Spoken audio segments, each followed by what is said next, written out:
మన గుర్తి వల్ల ఏంటి మేడం, మళ్ళీ మీరే మాట్లాడతారు. మళ్ళీ మన మాదిరి ఎందుకు పోతారు మీరు?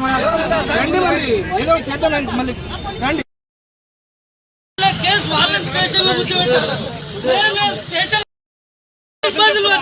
ప్లీజ్ సార్, సార్ మా కోసం ఎవరు చెప్పలేదు సార్. వాళ్ళని కూడా దింపు సార్, దింపు సార్ కదా, దింపు. ఎందుకు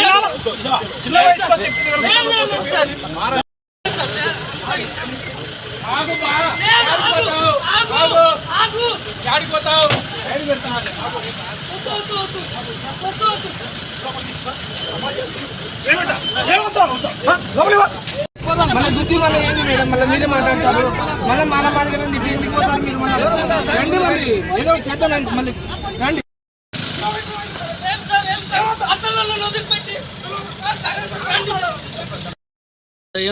ఎస్పీవరెడ్డి కూతురు సుజలా మేడం కోయిలకుంట్లోకి రావడం జరిగింది. తన దగ్గరికి వెళ్ళి రిక్వెస్ట్ చేశాము, మా డబ్బులు మాకు తిరిగి ఇవ్వండి. 10 కోట్ల పైన మన ఫ్యాక్టరీకి, వాళ్ళ ఫ్యాక్టరీకి ట్రాన్సాక్షన్ జరిగింది. మనకు డబ్బులు ఇవ్వాలి, ఇవ్వకుండా ఉన్నారు వాళ్ళు.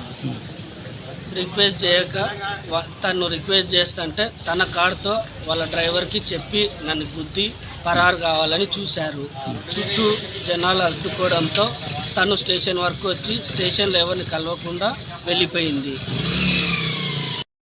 ఘటన పైన మన పోలీసు గారు వాళ్ళకు ఫిర్యాదు చేసి అటెంప్ట్ మర్డరు, పైగా మన డ్రైవర్లని, మన పక్కన ఉన్న పిల్లోళ్ళని ఎట్లంటే అట్లా దూషించి క్యాస్ట్ పరంగా తిట్టి వెళ్ళిపోయారు. అది